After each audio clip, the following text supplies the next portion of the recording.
ओम स्वामी समर्थाय नमः। अवधूत चिंतन श्री गुरुदेव दत्त। श्री स्वामी समर्थ। स्वामी भक्तांनो, स्वामींचे असे जो प्रेमळ संदेश मिळवण्यासाठी आपल्या चॅनलला नक्की सबस्क्राईब करा आणि बाजूला असलेली बेल आयकॉन नक्कीच दाबा। याने तुम्हाला आपले व्हिडिओज लवकरात लवकर मिळतील। स्वामी भक्तांनो, एक लक्षात ठेवा, स्वामींकडे आपण एवढीच प्रार्थना करूया की स्वामी आम्हाला तुम्ही सुखात, आनंदात आणि निरोगी ठेवा आणि आम्हाला सर्व काही गोष्टी मिळवू द्या आणि आमच्या नशिबी जे काही लिहिलंय ते तुम्ही नक्कीच आम्हाला मिळवून द्याल। हा तुमच्यावरचा विश्वास आमचा असाच कायम राहील। म्हणून एक काम करा, व्हिडिओला एक नक्कीच लाईक करा आणि कमेंटमध्ये श्री स्वामी समर्थ लिहा। मित्रांनो, नक्कीच मी स्वामींचरणी एवढीच प्रार्थना करतो की सर्वांना स्वामी राया सुखी ठेवा आणि आनंदी ठेवा आणि सर्वांच्या इच्छा मनोकामना पूर्ण होऊ द्या, ही स्वामींचरणी प्रार्थना। स्वामी भक्तांनो, गळ्यात किती सोनं घाला ते अहंकार दाखवल्याशिवाय राहणार नाही, पण गळ्यात पवित्र तुळशीची माळ घाला, सारं जग तुम्हाला रामकृष्ण हरी माऊली म्हणून वाकल्याशिवाय राहणार नाही, एवढं मात्र निश्चित आहे।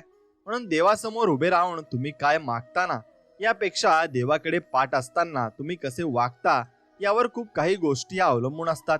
म्हणून आपल्याला घरी असा नियम बनवा की जेव्हा पण तुम्ही घराभरून बाहेर पडता तेव्हा देवासमोर थोडा वेळ थांबून हे भगवंता तुम्ही माझ्या सोबत चला असे म्हणा।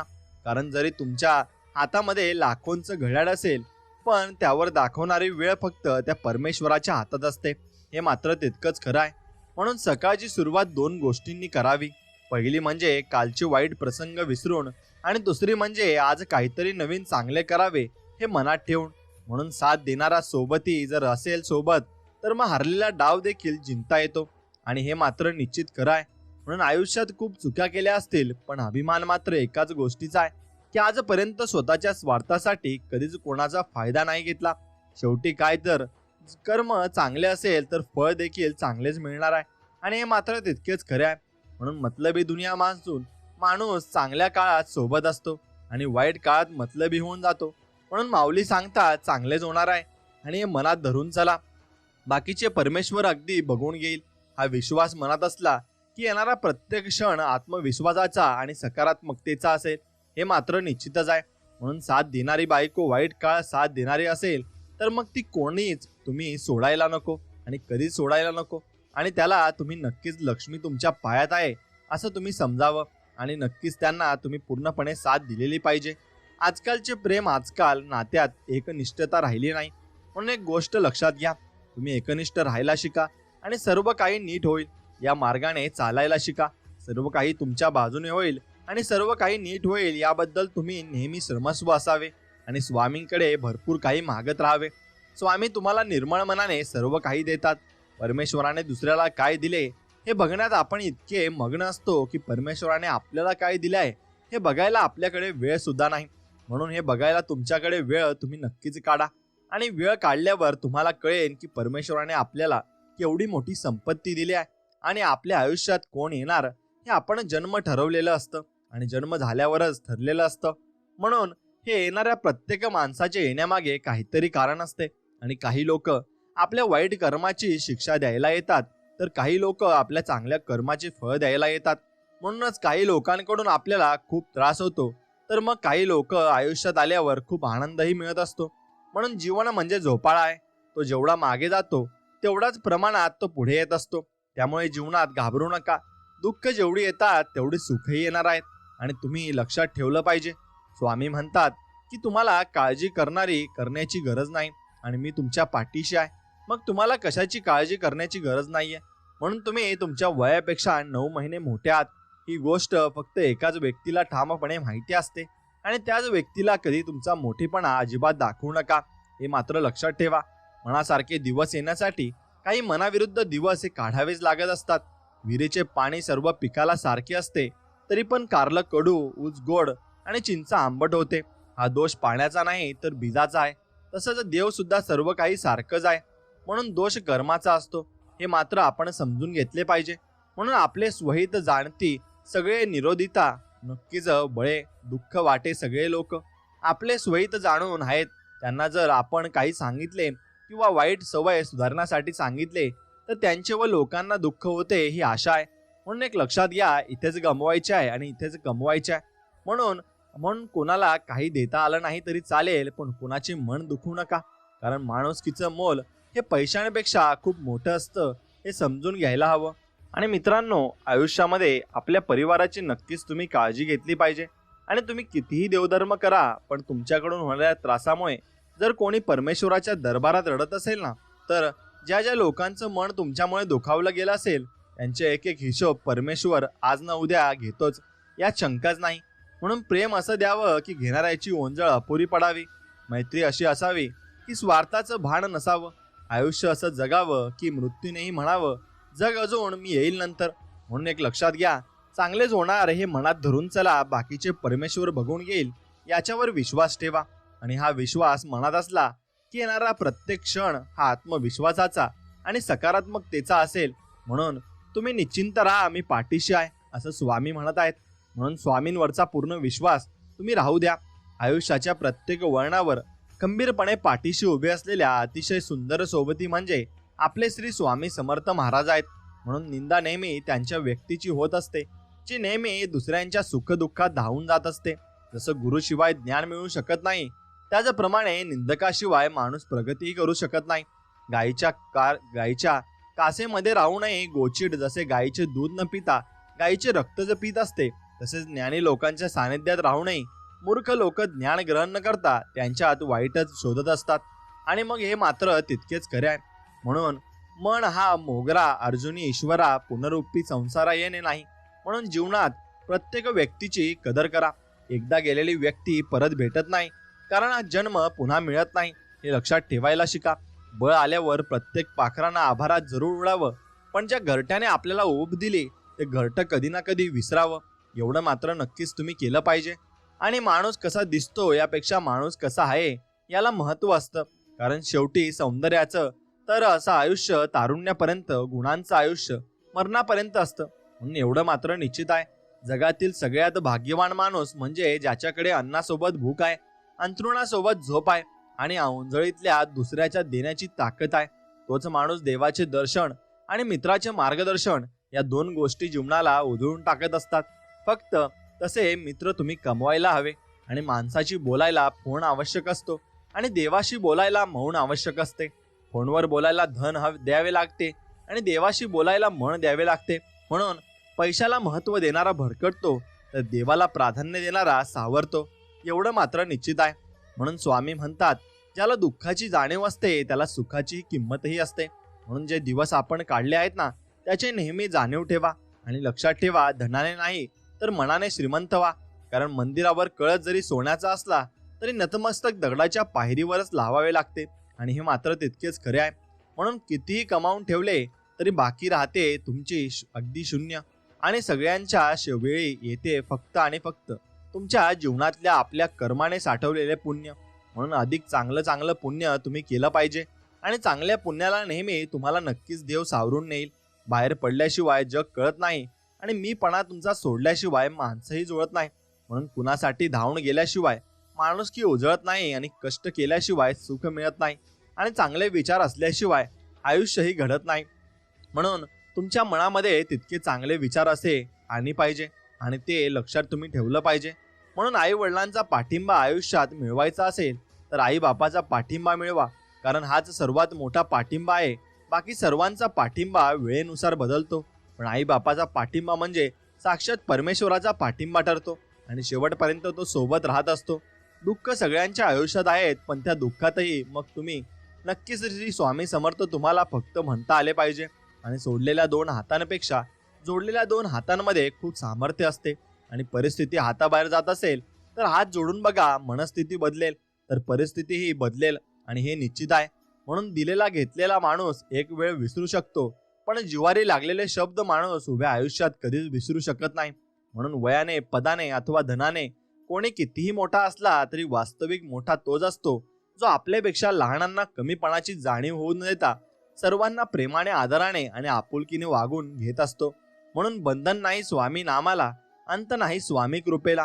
कुठेही कसे घ्यावे स्वामी नाम, राहतील स्वामी पाठीशी आपल्या ठाम. एवढे मात्र निश्चित आहे, आणि ते जर तुम्ही केले पाहिजे. वाईटाची संगत ही नुकसानकारकच असते, मग ती कशी असो. कारण कोळसा पेटलेला असतो तेव्हा हात भाजतो आणि पेटलेला नसतो तेव्हा हात काळे करतो. म्हणूनच तुम्ही एक गोष्ट लक्षात ठेवा, सदा संगती सज्जनाची धरावी. म्हणूनच सज्जनाची संगत धरा आणि आयुष्यामध्ये नेहमी तुम्ही सफल व्हाल. ज्याला दुःखाची जाणीव असते त्याला सुखाचीही किंमतही असते. म्हणून आपण जे दिवस काढले आहेत ना गरिबीत, त्याची नेहमी तुम्ही जाणीव नक्कीच ठेवली पाहिजे. सुंदर चेहरा म्हातारा होत असतो, बलाढ्य शरीर हे एक दिवस गळून पडत असतं, पद सुद्धा एक दिवस निघून जात असतं. पण मित्रांनो, एक चांगला मनुष्य, एक चांगला नेहमीच चांगला राहत असतो आणि तो शेवटपर्यंत चांगला असतो, हे लक्षात घ्या.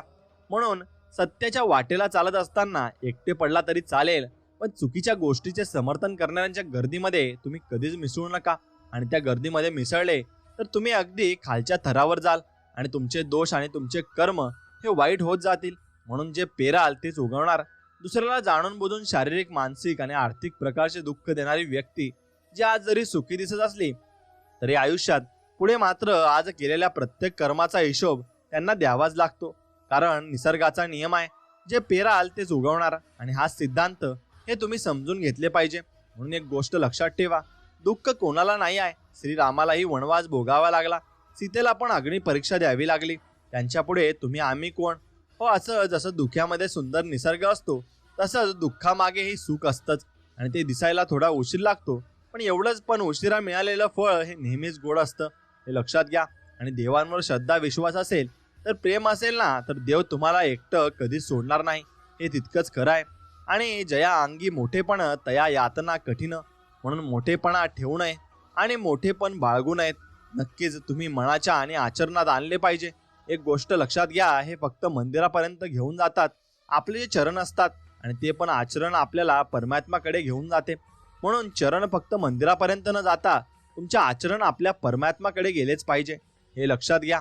आणि कर्म चांगले करा, फळाची अपेक्षा करू नका. कायम लक्षात ठेवा, जे पण आपण कर्म करतो वापस आपल्याकडे फिरून येत असतं. म्हणून तुम्ही चांगलं कर्म नक्कीच केलं पाहिजे. चांगलं कर्म करणारी व्यक्ती ही तुकोबांच्या गाथेप्रमाणे असते. तिला कुणी कितीही बुडवण्याचा प्रयत्न केला तरी तरावून जाते आणि ते निश्चित आहे. म्हणून तुम्ही जेव्हा जेव्हा विचारतो भक्ती व प्रेमाचा अर्थ, तेव्हा एक बोट पांडुरंगाकडे तर दुसरे बोट रखुमाईकडे असते. आणि विठ्ठल आणि रखुमाईला नक्कीच आपण नतमस्तक झालं पाहिजे आणि त्यांच्या पायाशी आपले डोके आपण टेकले पाहिजे. प्रत्येक भगवान आणि प्रत्येक ईश्वर एकच आहे, फक्त आपल्याला वेगवेगळ्या रूपामध्ये त्यांना आपण भजत असतो. म्हणून एक लक्षात घ्या, आईच्या मायेची आणि बापाच्या कष्टाची परतफेड जगात कोणीही करू शकत नाही. स्वतःच्या अंतकरणातील दुःख न दाखवणारी शक्ती म्हणजे आई, आणि स्वतः दुःखी राहून दुसऱ्याला हसवणारा देवमाणूस म्हणजे तो बाप असतो. म्हणून परिवारापेक्षा पैसा श्रेष्ठ नाही, वडिलांपेक्षा श्रेष्ठ सल्लागार नाही, आईपेक्षा श्रेष्ठ जग नाही, बाबांपेक्षा श्रेष्ठ भागीदारी नाही, आणि मित्रांशी शिवाय श्रेष्ठ आयुष्यही नसते, हे समजून घेतलं पाहिजे. मृत्यूसाठी तयार राहा, कारण ती कोणतीही नाती, प्रेम अथवा कर्म तुमच्या सोडीची जरूरत नाही. म्हणून दिवस प्रत्येकाचे बदलत असतात, फक्त सहनशक्ती ठेवावी लागते. आजची परिस्थिती नक्कीच उद्या राहणार नाही, हे तुम्ही ओळखले पाहिजे. ओळखून बघा, खरे सुख यामध्येच आहे. म्हणून तुम्ही फक्त एकच मंत्र म्हटला पाहिजे, आणि तो म्हणजे श्री स्वामी समर्थ. ओम श्री स्वामी समर्थ. म्हणून जैसे ज्याचे कर्म तैसे फळ देतो रे ईश्वर. हे म्हणून तुम्ही तुमचे कर्म जसे असेल तसे तुम्हाला फळ हे नक्कीच मिळणार आहे. आणि म्हणून भावाचा सल्ला हा कायम विकासाच्या मार्गावर घेऊन जात असतो. तो भाऊच असतो जो प्रत्येक संकटात खंबीरपणे साथ देतो, आणि तो भाऊच असतो, हे तुम्ही समजून घेतले पाहिजे. म्हणून जीवनात कठीण काळात सोबत देणाऱ्या व्यक्तींचा आदर करा, कारण जीवनात कठीण परिस्थितीत सोबत देणारे लोक फार कमी असतात, हे समजून घेतले पाहिजे. म्हणून एक गोष्ट लक्षात घ्या, शब्दाने इमान, अक्षरांचे राण, अभंगाचे पान. तुकाराम म्हणून अभंगाचे पान तुम्ही वाचले पाहिजे. आणि माणूस समाधानकारक जीवन तेव्हाच जगायला लागतो जेव्हा त्याला समजतं की शेवट कुठेतरी थांबायचा आहे. म्हणून तुम्हाला आयुष्यात कुठेतरी थांबावेच लागेल आणि थोडा विश्राम घ्यावाच लागेल. प्रत्येक गोष्टीची वेळ निश्चित आहे, ठिकाण निश्चित आहे. तुम्ही कुठे जात नाही, तुम्हाला नेले जाते. आणि खेळ तुमचाच नसतोच, खेळ त्याचा असतो, हे तुम्ही नक्की समजून घेतले पाहिजे. म्हणून ते खेळ करत असताना आपण फक्त त्यांच्या खेळामध्ये रंगत असतो, आणि आपण छोटे भावले असतो, आणि ते त्यांच्याप्रमाणे आपल्याला खेळवत असतात, हे लक्षात घेतलं पाहिजे. आणि तुमच्या लक्षात आलं पाहिजे, स्वामी म्हणतात आणि सांगतात की तिथे आपलं असणं नसल्यासारखं असतं, तिथे आपलं नसणंच चांगलं असतं, हे तुम्ही समजून घेतलं पाहिजे. आणि हे समजून घेताना तुम्ही सर्व काही गोष्टी या निभावल्या पाहिजे. लोकांनी चांगलं म्हणावं म्हणून केलेल्या कामाला प्रदर्शन म्हणतात आणि कुणाचं तरी चांगलं व्हावं म्हणून केलेल्या कामाला चांगुलपणा म्हणत असतात. म्हणून आपण कितीही आपल्या बुद्धीनुसार शक्तीनुसार जीवन जगत असलो तरी नियतीने मांडलेला डाव आणि ठरवलेला शेवट आपल्याला स्वीकारावाच नक्की लागतो. आणि आपल्यासाठी एखादी व्यक्ती टळमळ करत असेल ना तर स्वतःला भाग्यवान समजा. नाहीतर आजच्या युगात स्वतःसाठी नाती जोडणारी लोक तुम्हाला पावलोपावली नक्कीच भेटून जातील आणि हे लक्षात तुम्ही घेतलं पाहिजे. म्हणून सहज कोणी मोठं होत नाही. मोठं होण्यासाठी कष्ट नेहमी करावे लागतात.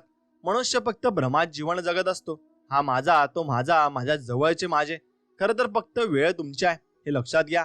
आणि ती जर चांगली असेल ना तर सर्व तुमचे, नाहीतर सर्व जवळचे असून सुद्धा दूरचे. आणि हे जीवनाचे सत्य आहे आणि ते जाणून आपण घेतले पाहिजे. म्हणून एक चांगला मित्र आयुष्यात असणं ही सगळ्यात मोठी श्रीमंती असते. कारण आजकालच्या दुनियेत साथ द्यायला रक्ताची नाती सुद्धा माघार घेतात. तिथं मित्र धावून येत असतात. म्हणून एक गोष्ट लक्षात घ्या, कर्म जगासमोर कितीही देखावा केला तरी कर्म हे कर्मच असतात. आज ना उद्या भोगावेच लागतात. मग ते चांगले असो किंवा मग ते खराब असो. म्हणून लाभले आम्हास भाग्य, आम्ही बोलतो मराठी. झालो खरेच धन्य, आम्ही ऐकतो मराठी. म्हणून तुम्ही मराठीत बोललं पाहिजे आणि मराठी भाषेचा अभिमान केला पाहिजे. कारण आपली मराठी भाषा ही खूप चांगली आहे आणि जग श्रेष्ठ आहे.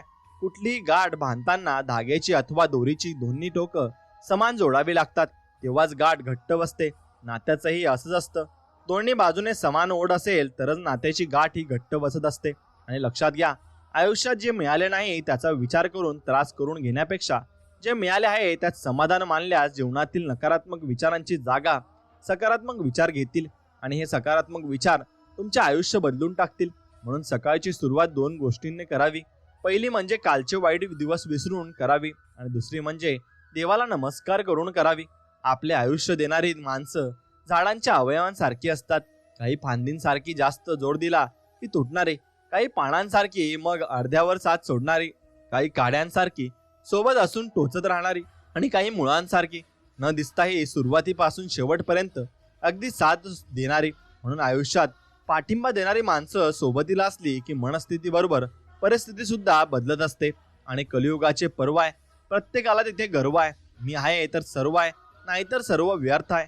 अरे वेड्या, कुणा वाचून कुणाचं राहत नसतं. आदर कर सर्वांचा, हाच तर खरा मानव धर्म आहे. आणि प्रेमाने जोडलेले 4 हात आणि 4 माणसं हे व त्यासाठी लागणारे 2 गोड शब्द व वैभव ज्याचा जवळ आहे तो ज्या जगात खरा श्रीमंत माणूस आहे हे तितकंच खरं आहे. म्हणून प्रत्येकाचा स्वभाव वेगळा असतो. म्हणून काही माणसे क्षणभर तर काही आयुष्यभर लक्षात राहतात हे मात्र निश्चित आहे. म्हणून वास्तवाचा विचार करून जगण्यातच खरा आनंद आहे. मित्रांनो, बाकीचा मोठेपणा काहीच कामाचा नाही आणि या जगासाठी मांडलेला देखावा आहे. म्हणून तुम्ही कधीही मोठेपणा करू नये. रोज सकाळी परमेश्वर या पृथ्वीवर सुख दुःखाची नाणी फेकत असतो. ज्यांच्या हाती सुखाची नाणी पडतात तो सुखाचा व्यापार करतो, पण दुःखाची नाणी हाती पडू नये जो सुखाचा व्यापार करतो त्याला जीवन जगणे म्हणतात. आणि असं जीवन तुम्ही जगलं पाहिजे. म्हणून माणूस तेव्हाच एकटा पडतो जेव्हा तो खोट्या लोकांच्या विरोधात खरं बोलायला सुरुवात करत असतो. आणि म्हणून तसं तुम्ही अजिबात करू नका. एक गोष्ट लक्षात ठेवा, देवाचे दर्शन आणि मित्राचे मार्गदर्शन तुम्हाला मिळालेच पाहिजे. यालाच तर जीवन म्हणतात. जगणं खूप सुंदर आहे असं तर सतत रुसू नका. एक फूल उमललं नाही म्हणून रोपाला तोडू नका. सगळं काही मनासारखं होतं असं नाही, पण जेव्हा मनासारखं तुमच्या झालं होतं ना आयुष्यात ते दिवस कधी मात्र विसरू नका. सुटतात काही हात नकळत, पण जे हात आहेत सोबत त्यांना कधी सोडू नका. हे वाईट दिवस नक्कीच सरतील. तुम्ही मात्र हसणं विसरू नका आणि हसत राहा. माणूस काय आहे हे महत्त्वाचे नाही, पण माणसात काय आहे जास्त महत्त्वाचे आहे.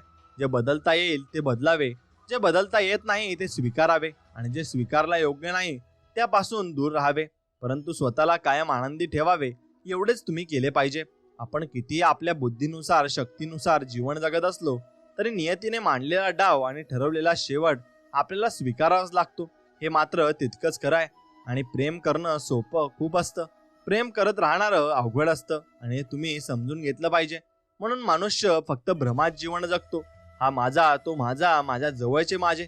खरं तर फक्त वेळच तुमची आहे आणि ती जर चांगली असेल तर सर्व तुमचे, नाहीतर सर्व जवळचे असून सुद्धा दूरचे. हे जीवनाचे सत्य आहे आणि तुम्ही समजून घेतलं पाहिजे की लोकांमध्ये सुख शोधण्यापेक्षा स्वतःमध्ये अस्तित्व शोधा. लोकांचे प्रेम नाही तर पैशांची भोकेले असतात आणि मतलबी दुनियेत सुख शोधण्यापेक्षा स्वतःमध्ये शोधा. आयुष्य एकदाच आहे, कोणीच कुणाचं नसतं आणि जिथे विश्वास जास्त असतो ना तिथे विश्वासघात पण सर्वात मोठा असतो. म्हणून हे समजून घेतलं पाहिजे. आणि मग कोणत्याही गोष्टीत भांडण्याचा विषय आला ना तर माघार घ्या, विजय तुमचाच असेल हे समजून घ्या. म्हणून मग एक गोष्ट लक्षात घ्या, आपले अंतःकरण जोपर्यंत शुद्ध आहे तोवर या विश्वातील कोणत्याच गोष्टीची भीती बाळगण्याची आपल्याला गरज नाहीये, हे तुम्ही लक्षात घेतले पाहिजे. आणि फक्त नीतिमत्ता साफ असावी, परमेश्वर काटाही तुम्हाला टोचू देणार नाही. आणि लक्षात घ्यावे, पैसा दान केला म्हणजे देव आपला होत नाही. देवाला फक्त चांगले कर्म आवडतात आणि ते जर आपल्या हातून घडत असतील तर देव आपला आणि आपण देवाचे असे समजून घ्यावे. आणि नक्कीच देवाच्या दरबारी गेल्यावर फक्त एवढेच मागावे की सर्व जगात शांतता निर्माण करा आणि सर्वांना सुखी ठेवा. म्हणून एक गोष्ट लक्षात घ्या, चुका शोधायची आवड असेल तर सुरुवात स्वतःपासून नक्कीच केली पाहिजे आणि दुसऱ्यांपासून नाही. म्हणून दुसऱ्यांच्या मनातील भावना कळायला आपले मन देखील निर्दोष असावे लागते. आणि आपल्याच मनात दोष असेल तर दुसऱ्याच्या मनातील चांगल्या भावना आपल्याला कशा कळतील हे आपण समजून घेतले पाहिजे. म्हणून दुसऱ्यांचं भलं करणाऱ्याला कोणत्याही पदाचं किंवा पैशांची गरज नसते. फक्त मनाने चांगली भावना लागणे. सुखाचे अनेक भागीदार भेटतील, दुःखाचा एक साक्षीदार भेटायला सुद्धा नशीब लागतं, हे तितकंच खरं आहे. आणि 2 अक्षरांचे लक आहे, 2.5 अक्षरांचे भाग्य आहे आणि नक्कीच 3 अक्षरांचे नशीब आहे. म्हणून उघडण्यासाठी 4 अक्षरांची मेहनत आहे, उपयोगाला येत असते. फक्त 1 अक्षरांचा मीपणा माणसाचे जीवन नष्ट करू शकतो. म्हणून तुम्ही गर्व आणि अहंकार कधी करू नका, हे लक्षात ठेवा. म्हणून एक चांगला साक्षीदार आणि साथीदार सोबत असेल तर हजारो वाईट क्षण सहज निघून जातात, हे आपल्याला कळत सुद्धा नाही. म्हणून कधीच न संपणारा आणि शेवटच्या श्वासापर्यंत टिकणारा धर्म म्हणजे देशधर्म आहे. म्हणून देशासोबत तुम्ही प्रामाणिक नक्कीच राहिले पाहिजे. आणि अभंग खूप काही शिकून जातात, त्यामध्ये रमता भक्त आलं पाहिजे. आणि म्हणून तुम्ही चांगले कर्म करणारी व्यक्ती तुकोबांच्या गाथेप्रमाणे असते. कोणी कितीही बुडवण्याचा प्रयत्न केला ना तरी ती तरुण जात असते. आणि देवाच्या प्रत्येक निर्णयावर खुश राहायला शिका, कारण देव आपल्याला ते नाही देत ते आपल्याला चांगले वाटतं, तर देव आपल्याला ते देतो जे आपल्यासाठी चांगलं असतं आणि ते गोड असतं. म्हणून मित्रांनो, एक गोष्ट लक्षात घ्या, तुम्हाला साहजिकच हे कळत जाईल. आता राम समजून घ्यायचा असेल तर रावणही महत्वाचा आहे. सगळं काही जिंकू शकतो तुझ्या संस्काराने आणि जिंकलेले सुद्धा हारू शकतो तुझ्या अहंकाराने, असे देव सांगतोय. आणि एक दिवस सगळं काही जिंकून सुद्धा शेवटी मृत्यूशी हारायचं आहे, हे मात्र निश्चित आहे. आणि वर्तमान परिस्थितीत जे आपलं आहे कर्तव्य ते आपले धर्म आहे आणि हे समजून घेतले पाहिजे. रामाला अहंकाराचं ज्ञान होतं आणि रावणाला ज्ञानाचा अहंकार होता. हाच फरक दोघांमध्ये होता. म्हणून तुम्ही कधीही अहंकार करू नका. आणि संसारात मानव हा एकमात्र प्राणी आहे ज्याचं विष त्याच्या शब्दात आहे. आणि वेळेकडे इतका वेळ नाही की तो परत परत आपल्याला वेळ देईल. म्हणून दरवेळी महत्वाची कारण दरवळ अविस्मरणीय असते, मग ती फुलांची असो किंवा माणसांची असो. अंतहाचा आरंभ आणि वासना हेच मोह आहे, इच्छा हीच लालच आहे, समजूत हेच घेणे हेच ज्ञान आहे, आणि अपेक्षा हेच दुःख आहे, आणि एकांत हेच सुख आहे, हे समजून घेतलं पाहिजे. म्हणूनच न्यायाधीश चुकीचे असू शकतात परंतु द्वारकाधीश नाही. म्हणून देव कधीच चुकीचा नसतो, कारण ते जे करतात ना ते आपल्या भल्यासाठी आणि चांगल्यासाठी करतात असतात. म्हणून देव नाही असे म्हणणाऱ्याला सुद्धा भीती असते. देव असेल याची वेळेनं खूप काही शिकवलंय, पण वेळ निघून गेल्यावर खरं तुम्ही निघून गेला, रंग विसर गेला आणि धागा व्याकुळ हा जीव माझा किती काळ.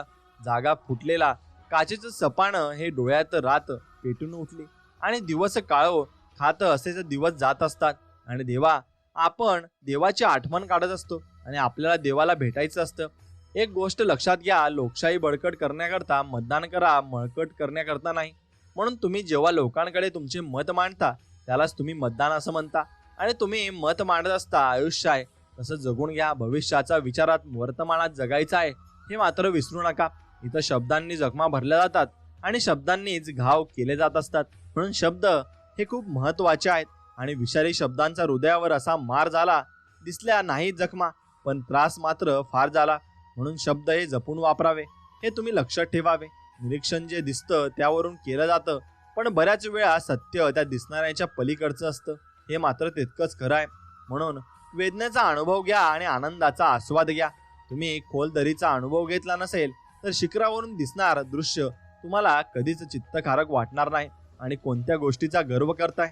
फक्त एक गोष्ट ठेवा, आणि की इथं प्रत्येक गोष्ट ही नाशिवंत नक्कीच आहे.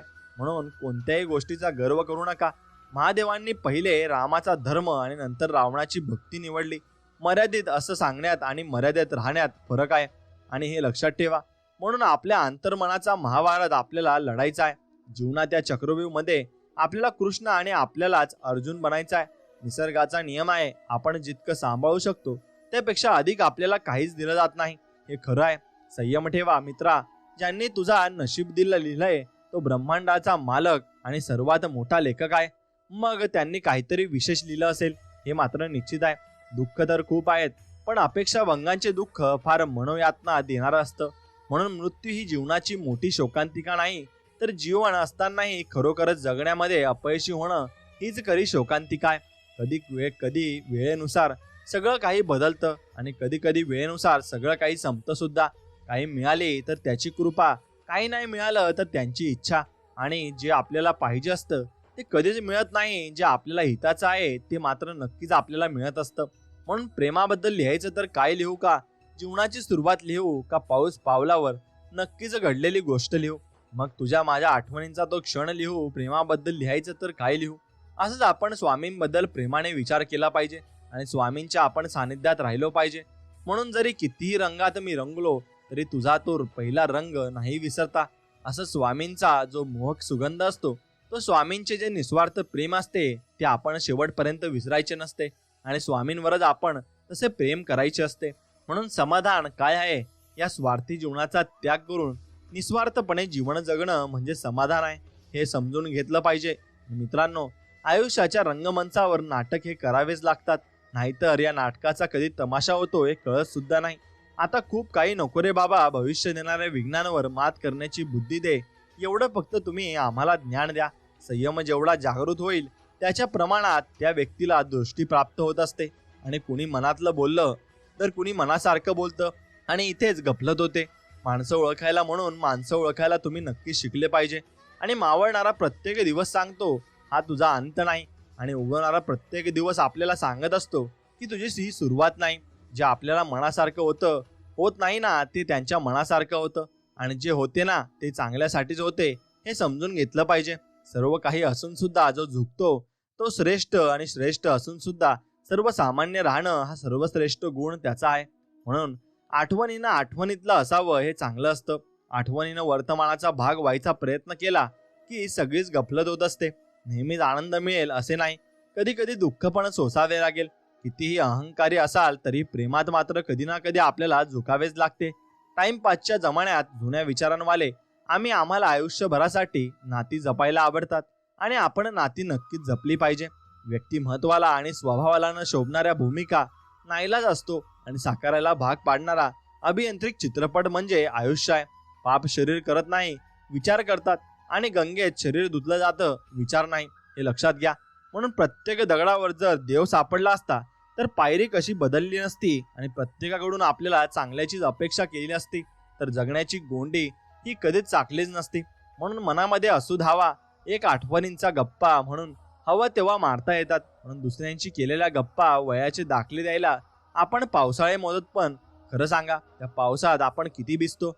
मग मला वाटतं की मी रुसल्यावर तू हळवी समजून घ्यावी, मग माझ्या गालावरची कळे मग तुझ्या आडे धडावी. आणि आपल्या काही केव्हाही कोणा वाचूनही न आडणं याचंच नाव सुख असतं. मन निर्मळ असलं की पुण्य कमावण्याची आणि चारित्र्य गमावण्याची भीती आपल्याला कधीच वाटत नसते. आणि जो सहन करायला शिकतो तोच बोलायचं सोडून देतो. आणि हे लक्षात घ्या, कल्पना आणि वास्तव यात बरंच फरक आहे. आणि कल्पनेत काही पण लिहू शकतो, मात्र वास्तवात जगावं लागतं हे निश्चित आहे. खूप छोटीशी परिभाषा आहे प्रेमाची. मी शब्द, तू अर्थ, तुझ्या विना मी व्यर्थ. म्हणून स्वामींशी आपण सगळे व्यर्थ आहोत, आणि स्वामींविषयी आपण नेहमी चांगलेच गुणगान गायले पाहिजे हे समजून घ्यायला हवे. आणि स्वामींवर नितांत आपण प्रेम केले पाहिजे. स्वतःचं साम्राज्य उभं करायचं म्हटल्यावर झगडा आणि वेगळं काहीतरी करावं लागेल ना. चुका शोधणे चुकीचं नाहीये, फक्त सुरुवात आपल्यापासून नक्कीच झाली पाहिजे. काही विचारांवर विचार करणे खूप गरजेचं असतं, म्हणून प्रत्येक विचार करून केला पाहिजे. स्वतःचा खुश ठेवा, आणि ही जिम्मेदारीची देऊ कोणाला नका. वेळ आणि नशीब यांच्यावर कधी घमंड करू नका, कारण सकाळ त्याची पण होती ते ज्यांचे दिवस बरे नाहीत, हे लक्षात घ्या. आणि त्यानुसार विचार करून बोलत जा. स्वामींवर पूर्णपणे मनात विश्वास ठेवा, आणि स्वामींवर विश्वास असेल तर नक्कीच या व्हिडिओला एक लाईक करा आणि कमेंटमध्ये श्री स्वामी समर्थ, जय जय स्वामी समर्थ असं नक्कीच लिहा. तुम्हाला स्वामींचा अनुभव नक्कीच येईल आणि स्वामी तुम्हाला चमत्कार नक्कीच दाखवतील. मित्रांनो, तुमच्या आयुष्यामध्ये तुम्ही नक्की जसा विचार कराल तसे तुम्ही होत जाल आणि तुम्ही विचार हा चांगलाच केला पाहिजे, तरच तुम्ही जीवनामध्ये चांगलं यश हे प्राप्त करू शकता. म्हणून त्यासाठी आकर्षणाचा नियम तुम्हाला माहिती असायला हवा.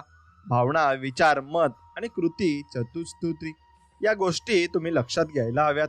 स्वामी भक्तांनो, तुमच्या आयुष्यात काहीही प्राप्त करायची असेल तर अशी कल्पना करा ती वस्तू तेथे आत्ताही आहेच आणि आता तुमच्याजवळ ती वस्तू आहे. मग नक्कीच तुम्हाला ती वस्तू दिसेल आणि त्याचं नक्कीच तुम्ही मनन कराल आणि ते तुमच्याजवळ येत जाईल. म्हणून सारख्या गोष्टींमध्ये कसे आकर्षण असते हे आतापर्यंत तुम्ही लक्षात घेतलाय. म्हणून सारख्या गोष्टी जवळ आकर्षण होत असते. आणि आता आपण ही माहिती आपल्याला हव्या असलेल्या गोष्टी मिळवण्यासाठी कशी उपयोगात आणता येईल हे पाहणार आहोत. आपल्या सगळ्या इच्छा, सगळी ध्येय ही वस्तूंची म्हणजेच पदार्थाशी संबंधित असतात. पदार्थ हे ऊर्जेने बनलेले असतात आणि त्यांना ठराविक कमतरता असते. उदाहरणार्थ, आपल्या इच्छा, परस्परासंबंध, गाड्या, घरे, पैसा या सगळ्या गोष्टी ऊर्जांपासून तयार होतात आणि त्यांना एक ठराविक ऊर्जा कमतरता असते. तुमच्या ध्येयाच्या नेमक्या कमतरतेने कंप पावणे हे तुम्ही शिकून घेतले तर तुम्ही ते ध्येय आकर्षित कराल आणि हे तर्कदृष्ट्या योग्यच आहे. कारण सारख्या गोष्टींमध्ये आकर्षण असते. म्हणजे आपल्याला जर गाडी हवी असली तर ती गाडी आकर्षून घेण्यासाठी नेमक्या गाडी इतक्याच कमतरतेने आपण कंप पावले पाहिजे. आपल्याला घर हवे असेल तर ते घर आकर्षून घेण्यासाठी नेमक्या घरा इतक्याच कमतरतेने आपण कंप पावले पाहिजे. आपल्याला जर चांगले संबंध हवे असेल तर ते संबंध आकर्षून घेण्यासाठी नेमक्या संबंध इतक्याच कमतरतेने आपण कंप पावले पाहिजे. म्हणून तुम्हाला काहीही हवे असू दे, ते स्वतःकडे आकर्षित करून करण्यासाठी नेमक्या त्याच्याच कमतरतेने कंप पावणे हाच एक मार्ग आहे. आणि आपण जे काही आकर्षून घेऊ इच्छितो त्यावर आपले नियंत्रण असण्यासाठी स्वतःची कमतरता नियंत्रित करणे आवश्यक आहे. एकूणच आपली कमतरता नियंत्रणात ठेवण्यासाठी आपली कमतरता कशाने तयार झाली आहे ते समजून घेणे आवश्यक आहे. आपली कमतरता कशाने तयार झाली आहे? आपली ऊर्जा कमतरता 4 घटकांपासून तयार झालेली आहे. ते घटक म्हणजे चतुस्तुत्री, म्हणजेच भावना, विचार, विश्वास आणि कृती आहे. म्हणून तुमचे मन, हृदय आणि शरीर हे एका रेडिओ उपकरणासारखे आहे. त्यातून सातत्याने ठराविक कमतरतेची ऊर्जा बाहेर टाकली जात आहे. आणि आतापर्यंत तुम्हाला हे कळले असेल की जी ऊर्जा तुम्ही बाहेर टाकता ती ऊर्जा तुमच्याकडे परत येते, मग ती धन असो किंवा ऋण असो. म्हणून तुमच्या हृदयातील भावना, विचार आणि विश्वास ही एका ठराविक कमतरतेची ऊर्जा आहे. आणि तुम्ही जी कृती करता त्याला सुद्धा एक ठराविक कमतरता असते.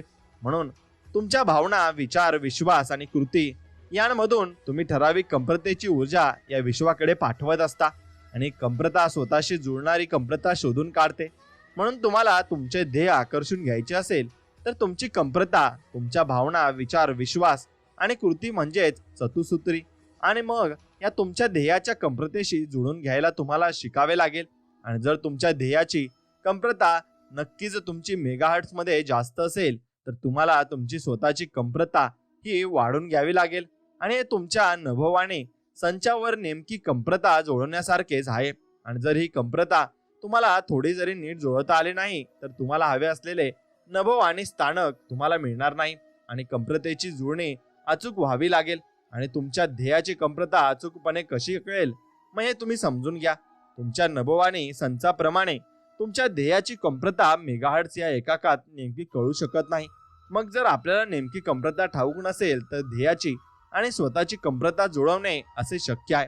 म्हणून ध्येयाच्या कमतरतेने कंप पावायचे असेल तर जणू काही ते ध्येय तुम्ही साध्य केले आहे अशी भावना तुमच्या मनात निर्माण होऊ द्या. तसा जो विचार करा, तसा जो विश्वास असू द्या आणि कृती तशाच प्रकारची नक्कीच तुम्ही करा. आपले ध्येय जणू काही आपण गाठले आहे अशा प्रकारे तुम्ही जेव्हा जगायला लागता तेव्हा तुम्ही त्या ध्येयाच्या नेमका कमतरतेशी स्वतःला जुळून घेतले आहे अशी खूणगाठ बांधा. आणि जर तुम्हाला गाडी हवी असेल तर तुमच्याकडे गाडी आहे अशा भावना तुमच्या मनात येऊ द्या. तसा जो विचार करा, तसा तुमचा विश्वास असू द्या आणि तशीच तुमची कृती असू द्या. जर तुम्हाला घर हवे असेल तर तुमच्याकडे घर आहे अशी भावना तुमच्या मनात येऊ द्या. तसा जो विचार करा, मुख्य म्हणजे तसाच तुमचा विश्वास असू द्या आणि तशीच तुमची कृती करा. म्हणून जर तुम्हाला चांगले संबंध हवे असले तर ते तसे संबंध निर्माण झाले आहेत अशी भावना तुमच्या मनात येऊ द्या. आणि तसा जो विचार करा. मुख्य म्हणजे तसा तुमचा विश्वास असू द्या, तशी तुमची कृती करा. म्हणून मी तुम्हाला सांगतो, ज्या ज्या गोष्टींसाठी तुम्ही प्रार्थना करता असा विश्वास बाळगा की तुम्हाला ती मिळाली आहे आणि ती तुम्हाला नक्की मिळेल. म्हणून एक गुपित जगातल्या कमालीचे यशस्वी ठरलेल्या लोकांना ठाऊक होते आणि म्हणूनच त्यांनी आपल्या ध्येयाच्या कमतरतेशी स्वतःची कमतरता जोडवण्याची कला आत्मसात केली आहे. आणि याची उदाहरणे तुम्हाला नक्कीच दिलेली आहेत आणि ते तुम्ही समजून घेतले पाहिजे. म्हणून तुम्ही भरपूर काही गोष्टी या त्यातून जाणवू शकता. आणि यशस्वी माणसांची अशी बरीच उदाहरणे आहेत की आपल्याला यश मिळणारच आहे हे त्यांना पक्के माहिती असते. आपण यशस्वी झालो आहोत अशा प्रकारची भावना मनात बाळगून तसा तो विचार करणे, तो विश्वास मनात कायम ठेवणे आणि तशी कृती करणे हे खूप महत्त्वाचे आहे हे त्यांना ठाऊक असते. पण बऱ्याच लोकांच्या मनात नकारात्मक भावना असतात, जसे भीती, मत्सर, असहाय्यता, चिंतातुरपणा, ध्येय साधण्यासाठी उतावीळपणा. आणि त्यांच्या मनात असे नकारात्मक विचार असतात. मला जे हवे आहे ते मला मिळाले नाही तर, मला जे हवे आहे ते मिळणे फारच कठीण आहे, माझ्यावर अन्याय होतो आहे, याच्यासाठी फार वेळ लागेल. आणि या अशा भावना, विचार आणि विश्वास असल्यामुळे त्या लोकांना हातून सदैव नकारात्मक कृती घडत असतात आणि त्यांच्या हातून कधीही चांगली कृती घडत नाही हे तुम्ही लक्षात घ्या. म्हणून चांगली कृती घडण्यासाठी आपण चांगलाच विचार केला पाहिजे मित्रांनो. नक्कीच त्यामुळे ते आपल्या ध्येयाच्या नेमक्या उलट्या दिशेने जातात. म्हणून तुम्ही चांगला विचार करा आणि चांगल्या दिशेने चला, तुम्हाला मार्ग हा नक्कीच मिळेल. तुमची चतुसूत्री हा जो तुमचा राक्षस आहे तो चुंबकाप्रमाणे कार्य करतो आणि माणसे व परिस्थिती यांच्या रूपातील सारख्या कमतरता तुमच्याकडे आकर्षून घेतो. म्हणून अनुभव, परिस्थिती आणि लोक तुमच्याकडे नक्कीच आकर्षून घेतात आणि ते तुम्हाला समजलं पाहिजे. म्हणून जर तुम्ही भावना जोपासणे, विचार करणे आणि विश्वास ठेवणे आणि कृती करणे या गोष्टी नक्कीच ऋण भावनेने केल्या तर ऋण कमतरता ही असणारी माणसे व परिस्थिती तुमच्याकडे चुंबकाप्रमाणे आकर्षिले जातील. आणि जर तुम्ही भावना, विचार, विश्वास व कृती या गोष्टी सकारात्मक विचारांनी केल्या तर धन, कमतरता असणारी परिस्थिती व सकारात्मक कमतरता असणारी माणसे यांना तुम्ही आकर्षित करून घ्याल. आणि उदाहरणार्थ जर तुम्ही भावना जोपासणे, विचार करणे, विश्वास ठेवणे आणि कृती करणे या गोष्टी अशा प्रकारे केल्यात की जणू काही नेमकी तुमची भेट चांगल्या माणसांशीच होते, नंतर तुम्हाला हमखास चांगलीच माणसे भेटतील. आणि माझ्या आकर्षणाचा सिद्धांत या कार्यशाळेत बरीच माणसे त्यांना लेखकांना विचारत असतात. म्हणून अशा प्रकारची परिस्थिती आणि माणसे आम्ही कुठून आकर्षून घ्यावी.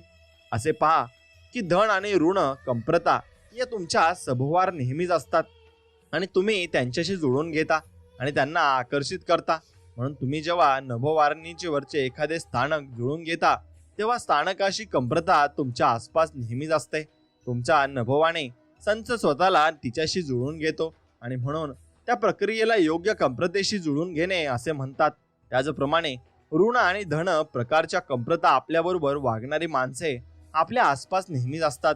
आपण स्वतःला त्यांच्याशी जुळून घेतो आणि एकाच कार्यालयात सारख्याच वातावरणात काही माणसे सुदैवी ठरल्याचे तर काही दुर्दैवी ठरल्याचे आपण पाहत असतो. हे असे का घडते हे तुमच्या लक्षात आलं पाहिजे, तरच तुम्हाला त्यातील उगम कळणार आहे आणि म्हणून तुमच्या ते लक्षातही येईल.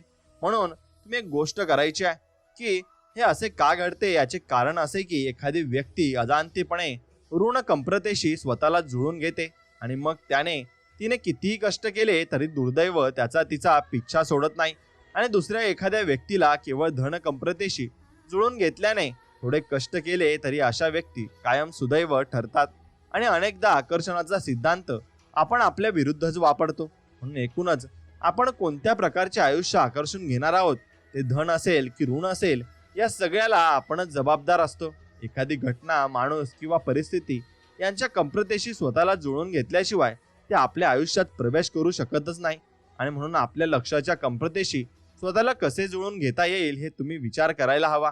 आणि आपण लक्ष्याप्रत जणू पोहोचलोच आहोत अशा प्रकारे भावना, विचार जोपासणे, तसा विश्वास ठेवणे व कृती करणे अत्यंत गरजेचे आहे. म्हणून आयुष्यभर आपण भावना जोपासणारे, विचार, विश्वास ठेवणारे व तदुत्सार थेट कृती करणारे असतो आणि त्यांच्या सहाय्याने आपण धन किंवा ऋण कमतरता निर्माण करीत जातो. म्हणून तुम्ही मनातल्या मनात आपल्या मित्रांवर कधी रागवलात का?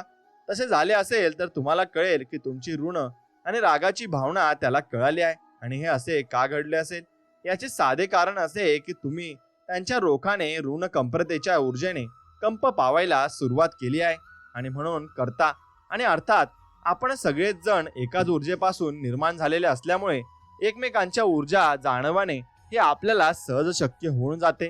खास करून आपण एकमेकांचे अगदी जवळचे मित्र असलो तरच ते फारच सोपे आणि सहज असते. त्याचप्रमाणे तुम्ही तुमच्या वरिष्ठांबद्दल ऋण पद्धतीने विचार केला तर तुम्ही त्यांच्या दिशेने ऋण ऊर्जा संक्रमित करता. म्हणून याचा परिणाम म्हणून ते तशाच प्रकारच्या ऊर्जा कंप्रतेने भावना, विचार, विश्वास व कृती करणे यांच्या सहाय्याने तुम्हाला प्रतिसाद देतात. जेव्हा आपण निराश होतो तेव्हा त्या भावना, विचारांशी जुळणाऱ्या व्यक्तींना, परिस्थितीला आपण आक्रोश करतो. यालाच मग आपण दुर्दैव असे नाव देतो. जर तुम्ही आनंदी, समाधानी असलात तर तुमच्यात खूप आत्मविश्वास असेल तर तुम्ही आसपासच्या वातावरणात धन ऊर्जा संक्रमित करता. याचा परिणाम म्हणून तुमच्याकडे त्या धन ऊर्जेशी जुळणाऱ्या कंप्रता, व्यक्ती व परिस्थिती आक्रोश होतात. आणि अशा प्रकारे नकळत आपल्या आयुष्यात आपण धन प्रकारच्या व्यक्ती, घटना वगैरे आक्रोश करून घेतो. यालाच आपण सुदैव असे सर्वसमावेशक नाव देतो. आणि इथे मी मधुसूदनेचे उदाहरण देतो. त्याला नोकरी मिळत नव्हती तेव्हा तो प्रशिक्षणासाठी नक्कीच त्या एका व्यक्तीकडे गेला आणि त्याकडे येण्यापूर्वी त्याने आपली नोकरी सोडली होती.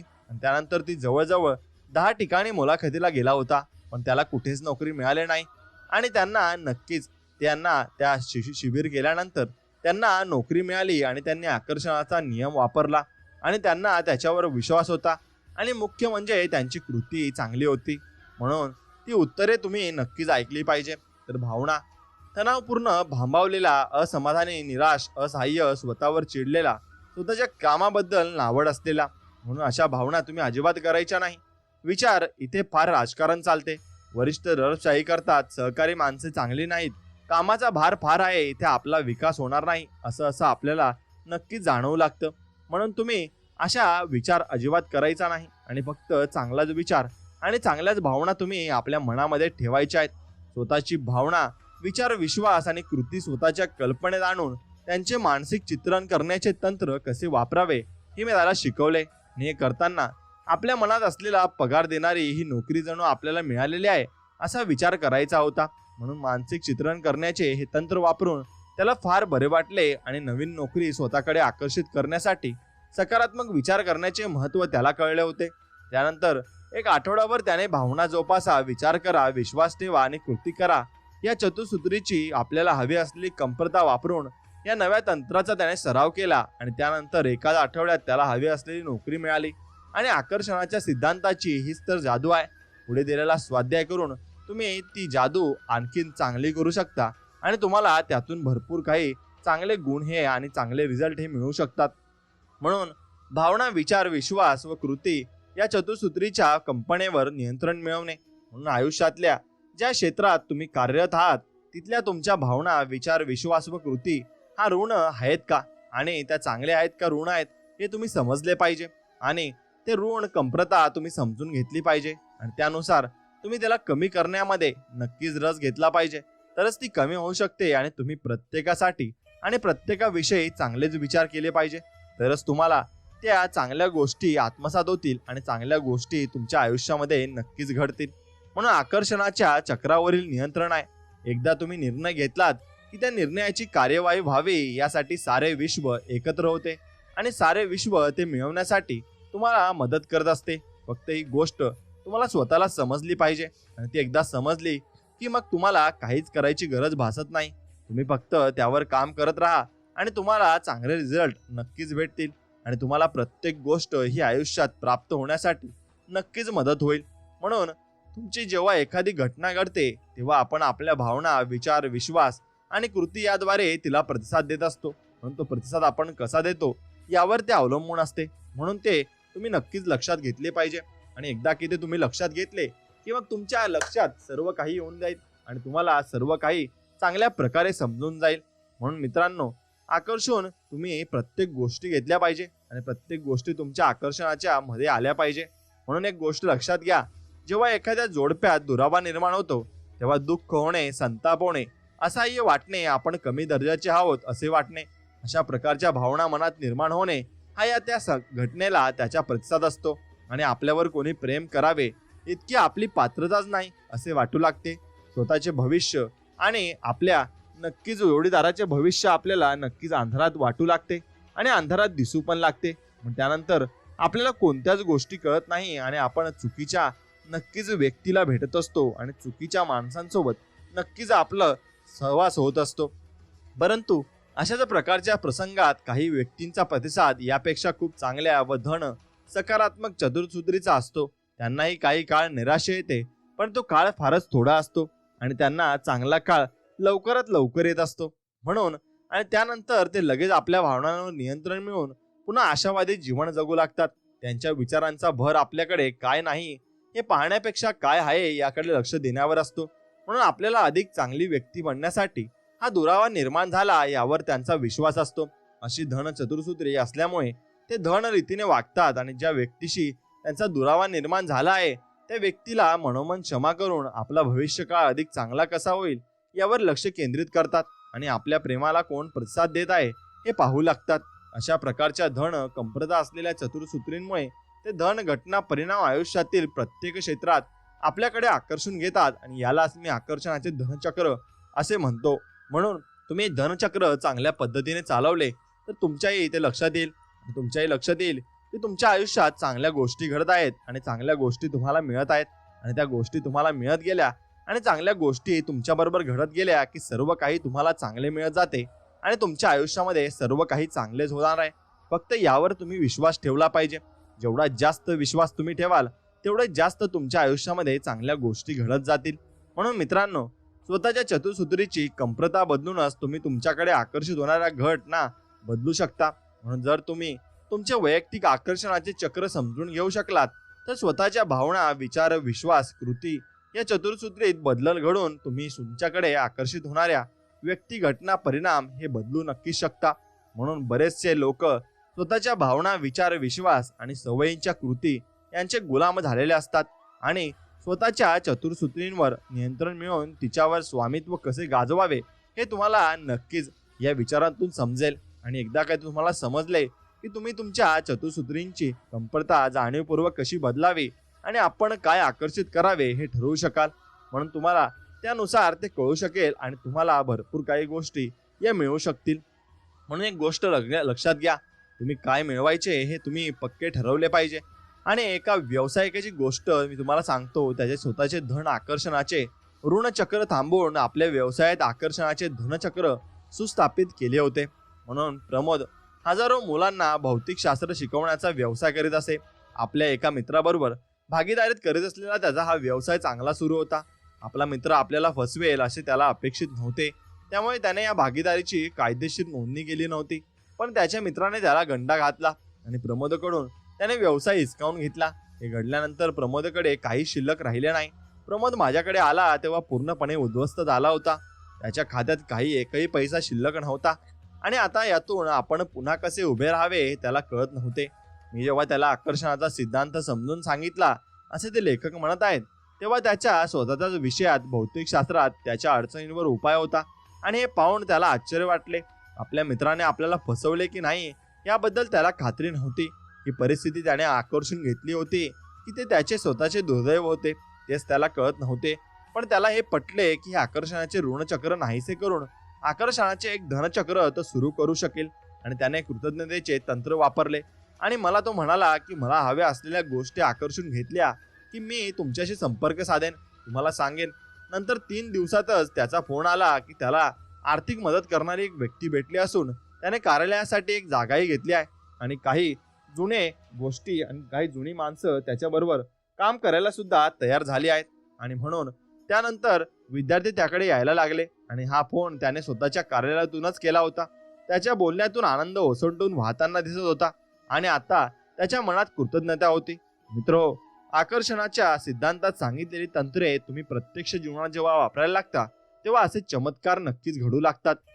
म्हणून आपण ज्या प्रश्नाने या प्रकरणाला सुरुवात केली तो प्रश्न आता पुन्हा उभा राहतो.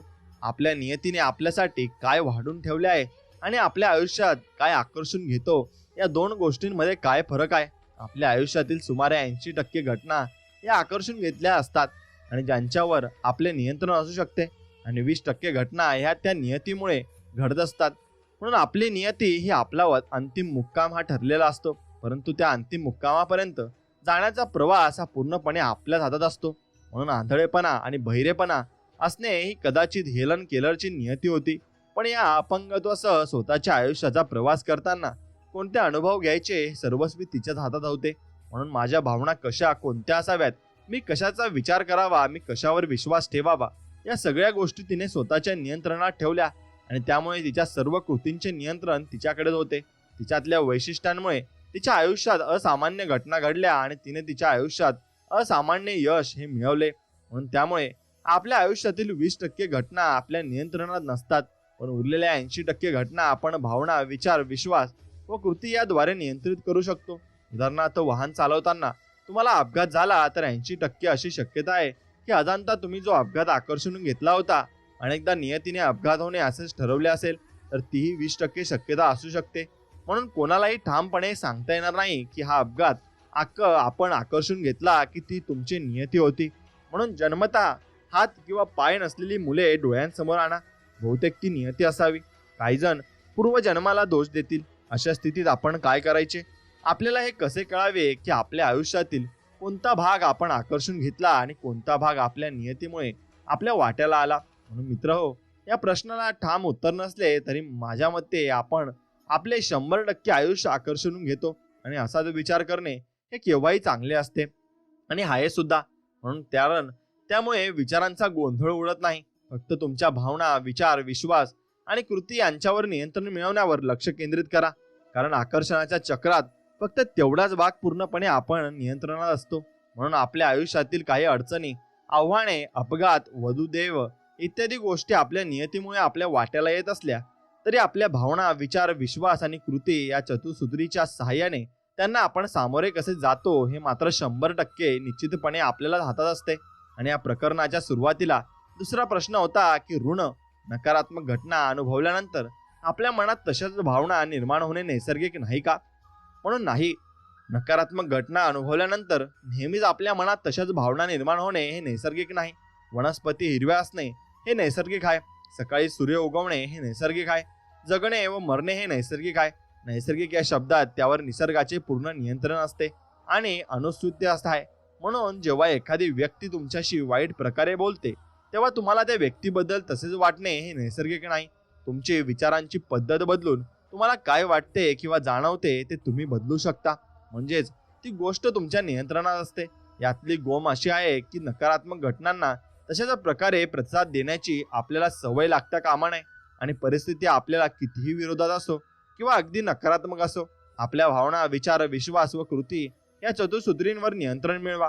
अखेरीस आपण कोणती घटना आकर्षून घ्यायची हे सर्वस्व आपल्या हातात असते. आणि हे दाखवणारी काही उदाहरणे आपण नक्कीच पाहूया, त्यातून तुम्हाला पूर्णतः समजेल. म्हणून सामान्य माणसे आसपासच्या परिस्थितीला त्यांच्या भावना, विचार, विश्वास व कृती या चतुसूत्रींवर नक्कीच नियंत्रण मिळवू देतात आणि असामान्य माणसे आपल्या चतुसूत्रींच्या सहाय्याने आसपासच्या परिस्थितीवर नियंत्रण हे मिळवत असतात. म्हणून अमिताभ बच्चन, नारायण मूर्ती, बिल गेट्स, स्टीव्ह जॉब्स आणि मिल्खा सिंग ही माणसे जणू दंतकथा बनली आणि त्यांच्या कारकिर्दीच्या सुरुवातीला त्यांना अनेक अडचणींना सामोरे जावे लागले. पण नकारात्मक परिस्थितीवर त्यांनी आपल्याला भावना, विचार, विश्वास व कृतीतून मात केली. आणि मी स्वतः जेव्हा मोठ्या कंपन्यांसाठी आणि संस्थांसाठी निवृत्ती विषयक प्रशिक्षक म्हणून माझी कारकीर्द सुरू केली तेव्हा अनेक अडचणींना मलाही सामोरे जावे लागले, असे ते लेखक म्हणत आहेत. म्हणून लोक म्हणत असत की मी स्वतः आवश्यक ते प्रशिक्षण घेतलेले नाही आणि माझ्या क्षमता नाही, ज्ञान नाही इत्यादी. म्हणून या सर्व गोष्टी त्यांच्या बाबतीत खऱ्या होत्या. पण मी असा विचार केला की सगळे महान प्रशिक्षक, अभिनेते, लेखक, व्यावसायिक, शिक्षक, संगीतकार आणि खेळाडू यांच्यात एक साम्य स्थळ आहे. त्यांनी जेव्हा सुरुवात केली तेव्हा ते प्रारंभी कोणीही नव्हते. त्यांच्याकडे काहीही नसताना जर ते सुरुवात करू शकतात तर मी का नाही? अशा विचाराने मी माझ्या ध्येयाकडे वाटचाल करायला सुरुवात केली आणि मी नशीब, संधी, ग्राहक, मार्गदर्शक, अनुभव हे सारे माझ्याकडे आकर्षून घेतले आणि या साऱ्यांच्या सहाय्याने मी आज जसा आहे तसा झालो आहे, असे ते म्हणत आहेत आणि त्यांना यश मिळाले आहे. म्हणून आकर्षणाचे धनचक्र निर्माण करायला पाहिजे आणि आयुष्यात धनचक्र तुम्ही निर्माण केले तर तुमच्याही मार्गाला भरपूर धन येईल आणि तुम्हाला भरपूर धन हे मिळणार आहे. फक्त त्यावर तुम्ही विश्वास ठेवायला हवा. जो तुमचा विश्वास असतो तोच तुम्ही पूर्णपणे मनापासून ठेवायला हवा, तरच तुम्हाला ते मिळेल आणि ते तुम्ही आकर्षून घ्याल हे मात्र निश्चित. आणि ते तुम्ही आकर्षून घेतलं तुम्हाला भरपूर काही गोष्टी मिळतील आणि भरपूर काही गोष्टी तुम्ही नक्कीच आकर्षून घ्याल. म्हणून जर तुम्ही तुमच्या भावना, विचार, विश्वास व कृती या चतुसूत्रींवर नियंत्रण मिळवलेत तर तुमच्या आयुष्याचे सुखाणू तुमच्या हाती नक्कीच येतील आणि तुम्हाला ते समजून जाईल. आणि म्हणून तुमच्या भावना या तुम्ही स्वतः निर्माण करू शकतात आणि स्वतः त्या भावनांवर तुम्ही नियंत्रण मिळवू शकतात. फक्त त्यासाठी तुम्हाला नियंत्रण मिळवण्यासाठी एक गोष्ट करायची आहे आणि ती म्हणजे तुम्ही त्याच्यावर पूर्णपणे विश्वास ठेवायला हवा. जेवढा जास्त विश्वास असेल तेवढीच जास्त भावना ही भरपूर असेल आणि मोठी असेल. म्हणून मानसिक चित्रण तुम्ही ज्याची कल्पना करता तेच आकर्षून घेता हे लक्षात घ्या आणि ते मानसिक चित्रण तुम्हाला तुमच्या मनामध्ये करावेच लागेल आणि तेव्हाच तुम्ही ते आकर्षून घ्याल. म्हणून तुम्ही जेव्हा मनाने चित्र पाहता तेव्हा ते प्रत्यक्षात आणता आणि तुम्ही जर तेथे त्या मनात असलात तर तुम्ही त्या शरीरातही नक्कीच असाल हे मात्र निश्चित आहे. म्हणून लक्षात ठेवा की प्रत्येक गोष्ट पदार्थापासून बनली आहे. पदार्थ ऊर्जेपासून बनतो. ही ऊर्जा एका ठराविक कंपनीने कंप पावत असते. म्हणून जर एखादी गाडी किंवा एक घर परस्पर संबंध आकर्षून घेणे हे तुमचे ध्येय असले तर तेही पदार्थापासून बनलेले असते आणि हा पदार्थ ऊर्जेपासून बनतो आणि जी एका ठराविक कंपनीने कंप पावत असते. म्हणून आपल्या बाबतीत आपल्या भावना, विचार, विश्वास व कृती या चतुर्सूत्रीला रेडिओ प्रमाणे वापरतो आणि रेडिओ वापरताना आपण कंप्रता जुळवतो आणि त्याप्रमाणे आपल्या ध्येयाची कंप्रता आपण आपल्या चतुर्सूत्रींच्या कंप्रतेशी जुळवतो. आणि जर तुम्ही हवी असलेली गोष्ट मिळालीच आहे तर अशा प्रकारे भावना जोपासलीत, विचार केला, विश्वास ठेवलात आणि तदनुसार कृती केलीत तरच ती गोष्ट तुम्ही आकर्षून नक्कीच घ्याल हे मात्र 100% खरं आहे. म्हणून तुम्हाला जे हवे आहे ते तुम्ही आक्रोश करून घेऊ शकणार नाही जर तर ते मुळातच तुमच्यात ऊर्जा कंप्रतेत आहे आणि ते तुम्ही आकर्षून नक्कीच घेऊ शकाल. म्हणून तुमच्या ध्येयाच्या कंप्रतेशी जुळून घेण्यासाठी मानसिक चित्रण हे एक उत्तम तंत्र आहे आणि तुमच्या ध्येयाच्या कंप्रतेशी जुळून घेण्यासाठी ते ध्येय आपण साध्य केले आहेच अशा प्रकारे मानसिक चित्रण करणे आवश्यक आहे. उदाहरणार्थ तुमच्या स्वप्नातली गाडी किंवा घर हे तुमच्याकडे या क्षणालाही आहेच असे मानसिक पातळीवर तुम्ही पाहू शकता आणि असे करण्याने तुम्ही तुमच्या ध्येयाच्या नेमक्या कंप्रतेशी स्वतःला जुळून घेता आणि ते ध्येय स्वतःकडे आकर्षित करून घेता. एकूणच मानसिक चित्रणाचा वापर आपल्याला त्या ध्येयाच्या नेमक्या कंप्रतेशी कंपने निर्माण करण्यासाठी व आपल्याला जे हवे असेल ते स्वतःकडे आकर्षून घेण्यासाठी करता येईल. म्हणून मानसिक चित्रण या तंत्रात 3 सोप्या पायऱ्यांचा नक्की समावेश होतो. पहिली पायरी म्हणजे तुमची इच्छा नेमकी आणि स्पष्ट असू द्या आणि ती स्पष्ट असली की तुम्हाला नक्कीच मिळेल आणि त्यासाठी तुम्हाला जास्त प्रयत्न करण्याची गरज भासणार नाही. म्हणून तुम्हाला जे काही हवे असेल त्याबद्दल तुमच्या मनातील विचार नेमके व स्पष्ट असणे आवश्यक आहे. कारण तुमच्या उद्दिष्टांबद्दल मनात स्पष्टता नसली तर निरुद्देश असल्याप्रमाणे कोणत्याही कंप्रता तुम्ही आकर्षून घ्याल. त्यामुळे आपल्याला काय हवे आहे याबद्दल तुमच्या मनात 100% स्पष्टता असल्यानंतरच तुम्ही सुरुवात करा. आणि जर तुम्हाला गाडी आकर्षून घ्यायची असेल तर त्या गाडीचा प्रकार, मॉडेल, रंग तसेच किती कालावधीत ती गाडी तुम्हाला मिळायला हवी हे देखील ठरवून ठेवा. आणि एकूणच तुमच्या मनात पूर्ण स्पष्टता, नेमकेपणा असेल याची काळजी घ्या आणि तुम्हाला जे काही हवे असेल त्याचे चित्रण त्याच्या सर्व तपशिलासह स्पष्टपणे आपल्या मनात व्हायला हवे तरच ते तुम्हाला नक्कीच मिळू शकते. म्हणून तुम्ही त्या कंप्रतेशी जुळून घ्यायला हवे आणि मनात विचार आणा की तुम्ही केव्हाच लक्ष गाठले आहे. यातून तुम्ही लक्ष्याच्या कंप्रतेशी नकळत जुळून घ्याल. मग ते लक्ष तुमच्याकडे निश्चितपणे आकर्षिले जाईल आणि म्हणून अर्थात तुमच्यातील जास्तीत जास्त ऊर्जेचा वापर करून तुमचे लक्ष त्यांच्या सर्व तपशिलासह अगदी खरेखुरे मनात उमटू द्या. म्हणून आकर्षणाच्या सिद्धांतातील सगळ्या तंत्रांमध्ये एक गोष्ट महत्त्वाची आहे आणि ती म्हणजे तुम्ही तुमची सर्व ध्येय साध्य केली असून तुम्ही त्याबाबत अति आनंदित आहात आणि इथपर्यंत तुम्ही स्वतःच्या मनाला नेलेत. ही ऊर्जा नक्कीच कंप्रता त्या लक्ष्याच्या कंप्रतेशी जुळते आणि मग तुम्ही ते लक्ष प्रत्यक्षात गाठता सुद्धा. आणि पायरी तिसरी अशी आहे की कृतज्ञतेत राहा आणि विचार सोडून द्या. म्हणून मानसिक चित्रणाच्या अखेरीस तुम्ही मन कृतज्ञतेने भरलेले असले पाहिजे. देवाचे आभार माना.